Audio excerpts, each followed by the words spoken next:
miroir régional tey dañuy dem ca diwaanu Melax nekk foofee ca Thiamène ca Jolof nag la ñu fay seeti mooy soxna yi nga xam ne dañuy jàpp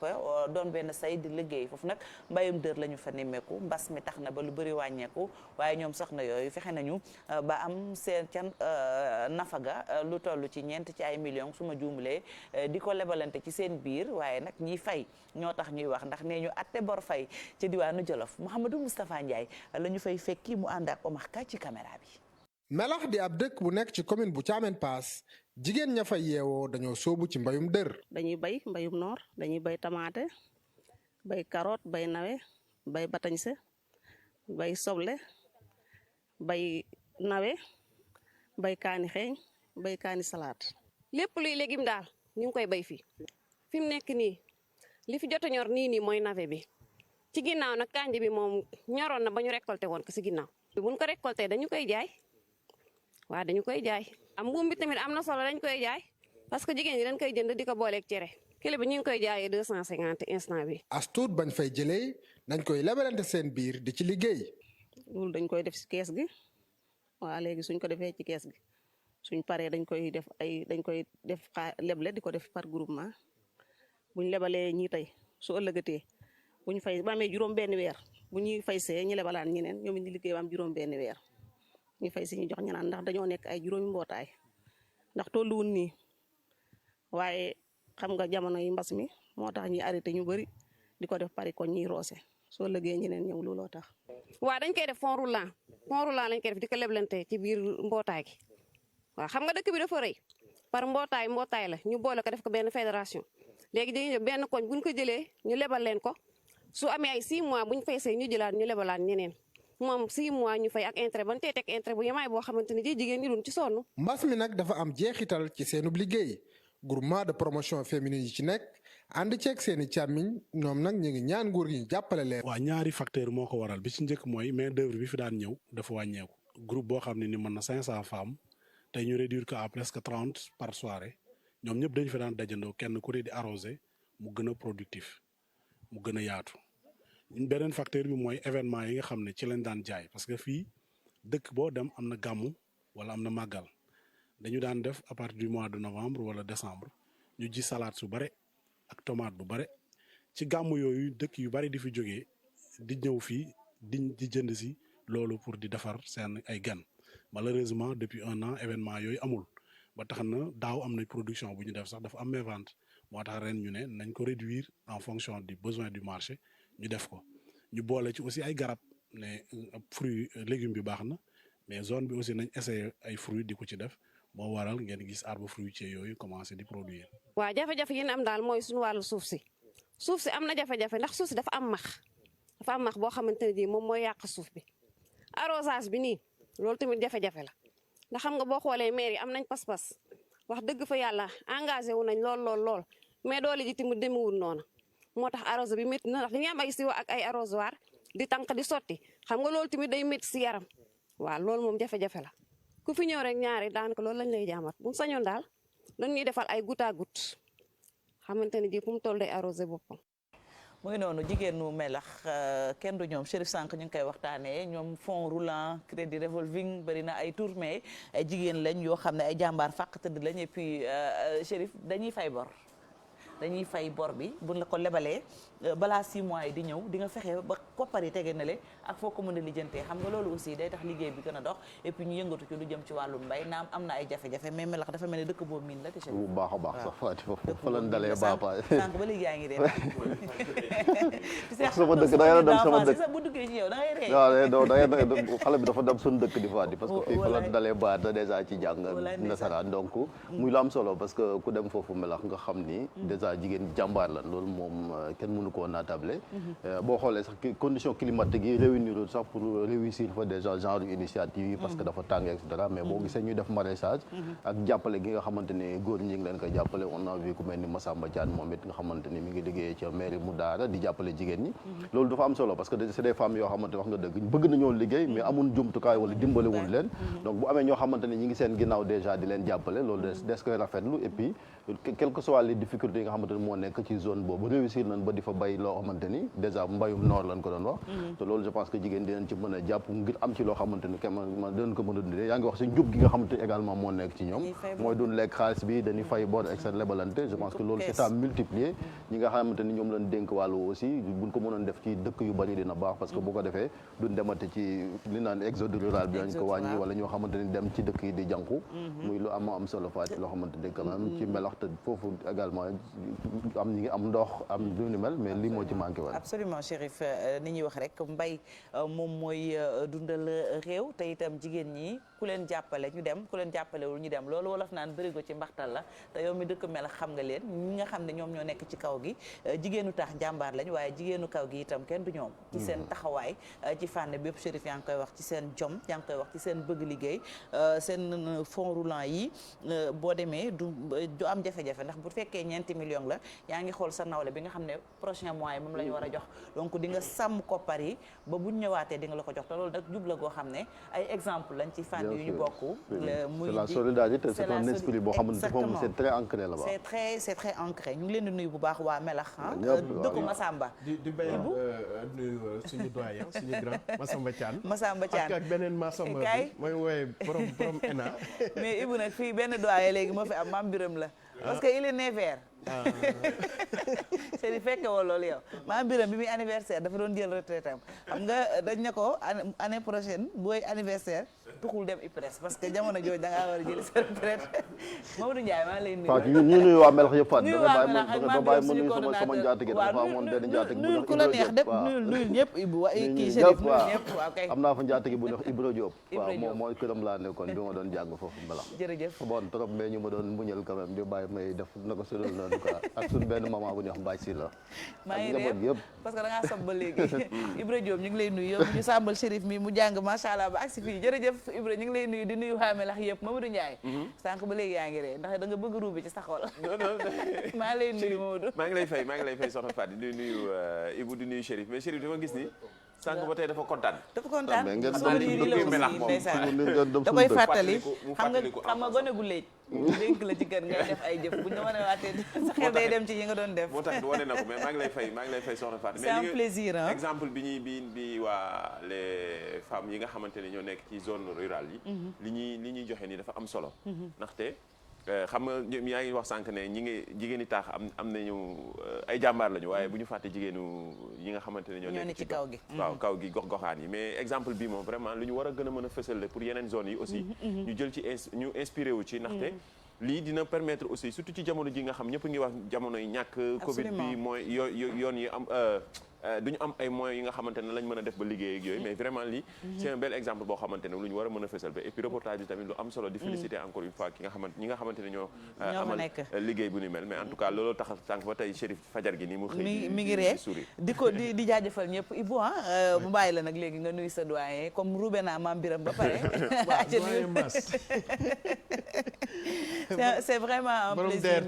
waaw ñu leen di ñuy seetaan élément yu mel nii muy lu am solo Mamadou Moustapha Ndiaye dañ koy beral nuyoo ci liggéey bu rafet bi moom ak sunu correspondant yëpp gis nañu ni ngeen di jàppee bu baax ci liggéey bi du nuyu waa Jolof dëkku Chérif ak Omar Ka ak Mamadou Moustapha Ndiaye ñiy jël nuyoo bi jox leen ko bu ko defee ngeen séddale ko Jolof yëpp dugg biir Linguère dugg Melax dugg Daara dem ci dëkk yëpp mu ngi noonu bu ñu jógee ci miroir régional ñu dem nag ci wàllum culture dëpp jaari Ceeskaay Ibou Diouf lañ ci yàndal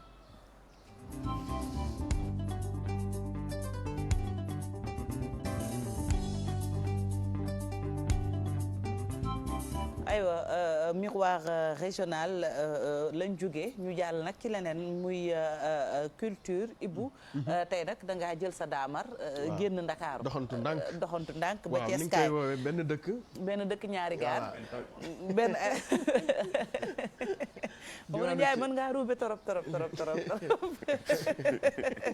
noonu lañ koy woowee léegi voilà benn dëkk ñaari gaar ak benn aéroport nga dem jógee ci Ndakaaru dem Cees ni ma ko waxee manufacture des arts décoratifs muy nag bërëb boo xam ne dafa bokk ci taarixu cosaan ak caada fii ci Sénégal waaw ni nga ko waxee noonu la amee mu bokk tamit ci loo xamante ne dafa ñoroon lool ki fi nekkoon njiitu réew. le président poète di président poète Léopold Sédar Senghor. di doomu Thiès. si ñuy fàttali ci Joal la ganee àdduna. tax rek ñu delluwaat Thiès xool taarix. kër googu nga xamante ne jot na fi def lu bëri. te continuer ci lancé boobu.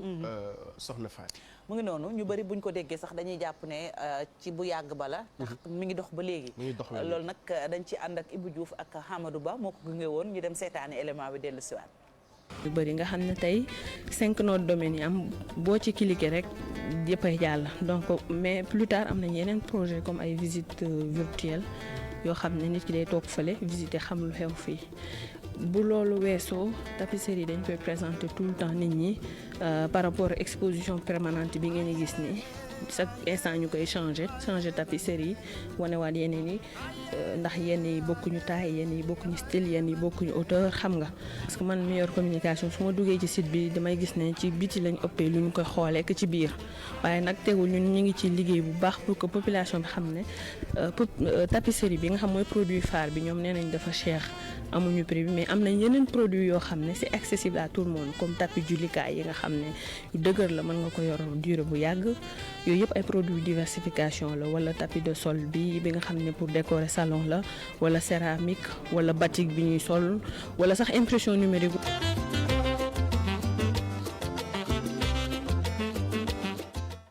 aywa Ibou Diouf ñu koy jaajëfal ci gëstu bu am solo boobu Chérif. waaw gëstu bu am solo la Ibou muy manufacture des arts décoratifs nekk fële ca Thiès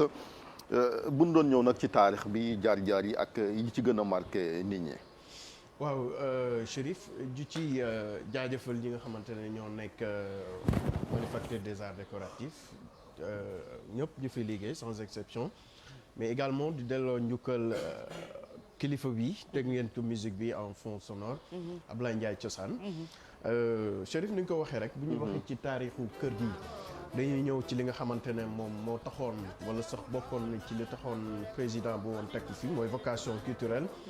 fexe ba ñi nga xamante ne rek ñooy artistes yi féete fii ci Afrique wala sax fii ci Sénégal gis seen bopp ci li ñuy yëgal ci loolu nag niñ ko waxee léegi dafa bokkoon ci ñetti projet yi nga xamante ne président Senghor tegoon na ko muy théâtre national Daniel Sorano musée dynamique ak manufacture des arts décoratifs mu am tamit ab jaar-jaar parce que Senghor da doon wax souvent un art nouveau pour une nation nouvelle mu bokkoon ci li nga xamante ne moo waroon may askanu der bu ñuul rawatina ñu féete fii Sénégal ñu fësal seen manin seen gis-gis ci lépp lu laale art ci loolu nag mënees nañu wax projet bi ñu ngi ko jaarale ci création section plastique nègre ci ay jamono atum 1960 loolu bokk na ci li nga xamante ne moo jur section tapisserie bu maison des arts laata rek ñuy taxawal li nga xamante ne mooy manufacture des arts décoratifs de Thiès ñu ne nag ci ay jamono président Senghor ak kilifa yi gisoon nañ ne pour taxawal kër gu mel noonu il fallait que ñu jël ay ndaw yóbbu leen France tàggat leen ci ñooñu bokkoon na ci Mamadou Wade Mar Fall Doudou Diagne Aline Badara Diakhaté ñu yóbbu leen fi nga xamante ne rek mooy manufacture Gobelin Beauvais bu Dubusson ca diwaanu France bi ñu ñëwee nag tombé kilifa yi taxawal loolu ci lañ ko transféré fi nga xamante ne mooy Thiès ci atum 1966 ngir ñu tàmbali liggéey bi Papa Ibra Fall mu njëkk a doon directeur bi mu nekkoon tamit mu nekk koo xamante ne xam-xamam dafa màcc jëm ci wàllu tapisserie ñu ne nag art nègre wala xeetu jëfin yooyu dañ ko waroon fësal fii ci Sénégal ngir fexe ba ni ma ko waxee léegi ñi nga xam ne ñoo si doon yëngu doon ay artistes ñu mën ci gis seen bopp ci fàttali rek dañuy def tapisserie mais également sérigraphie dañ ci yëngu ak céramique muy xeetu tapis yoo xamante ne lu rafet la soxna Faty. Très bien. defee sélection yi nga xamante ne mooy seen œuvre d'art yi ndaxte bu ñu seetloo ci pour ñu tableau yi ñu soppi ko ci li nga xamante ne lañ tuddee tapisserie yombul pour ñu gën ko coppi ko ci def ko tapisserie di yomb mais nan la ñuy defee nan la ñuy choisir li nga xamante ne ñooy seen œuvre d'art yi. waaw liggéey bi metti na Mamadou. mais tax na tamit dañ la naan du œuvre dafa rafet rek ba dañ ko war a reproduire en tapisserie. tapisserie autant pour moi ba tax na nag benn comité scientifique la ñu teg appel d'offre lay doon lu ci ëpp bu ñu envoyé benn œuvre jël benn tableau ñu ne bii dañ ko war a reproduire en tapisserie comité boobu moo koy saytu xool ba loolu war nañ mën a nekk est-ce que am na critères yi nga xamante ne moo tax ñu war ko def tapissier su ko defee nag œuvre originale boobu la ñuy yóbbu gis ngeen ko ci biir atelier yi léegi su ko defee rek ñu tàmbali liggéey bi maquette bi bu ñu ko tànnee ba pare dañ koy yóbbu ci atelier yi décalquer ko sur carton ci dimension bi nga xamante ne moom la ñu souhaité su ko defee rek ñu jox ko artistes yooyu parce que c'est des artistes de renom ñu tàmbali liggéey bi gis nga ko léegi ci couleurs yi mooy li nga xamante ne gis nga mu mel ni ay fer ay càq ñu teg ko loolu ay couleurs la ñu ngi koy xayma ci ju nekk juróomi téeméeru couleurs yoo xamante ne boo demee manufacture dañ ko fa muy ay xeetu couleurs yu bëri te wuute ñu ngi foofu bokk na ci tableau yi nga xamante ne jot nañ leen fa reproduire Ansoumana Diédhiou moom ku prolixe la bëri na tey ay tapis yoo xamante ne boo fa demee ci liggéeyam la jaar am na tamit ku ñuy wax Souleymane Keita Papa Ibra Fall bi ñu wax léegi ne moo njëkk a doon directeur bi bokk tamit ci kilifa yi nga xam ne seen empreinte des na fa ndem si yàlla le grand peintre Ibou Diouf te suñu professeur Lucien Lemoine doon ko tudd souvent mu jegoon tamit président poète boo fa demee di nga gis ay œuvre am ak keneen ku ñuy wax Modignan loolu day firndeel rek ne ak vraiment génération yi wuute parce que yu fa nekk actuellement parce que boo fa demee di nga gis ay ndaw yoo xam ne ñu ngi fa te seen œuvre tamit jot nañ ko def ay tapissier mu doon loo xam ne tamit day fësal liggéey bu rafet bi kilifa yi di def ci fànn woowu. très bien Ibou établissement bi xam nañ ne wër na àddina mais ban manufacture moo fa gën a am solo bañ ko tàmbalee léegi ci li ñu jot a def waaw am na seen projet bu am solo bu ñu réussir mooy le grand magal de Touba parce que boo koy xayma ci tolluwaay dañu ne c'est 24 mètres carrés donc ci tableau loolu lu rëy la mu doon loo xamante ne Senghor moo ne woon da koy baaxe waa ONU cadeau ci ay jamono 70 bu njëkk ba nag premier tapis bi ñu ngi ko réalisé woon en France foofu ci village de Bousson muy tapisserie boo xam ne c'était waaw moo nekk nii waaw moo nekk nii 400 mètres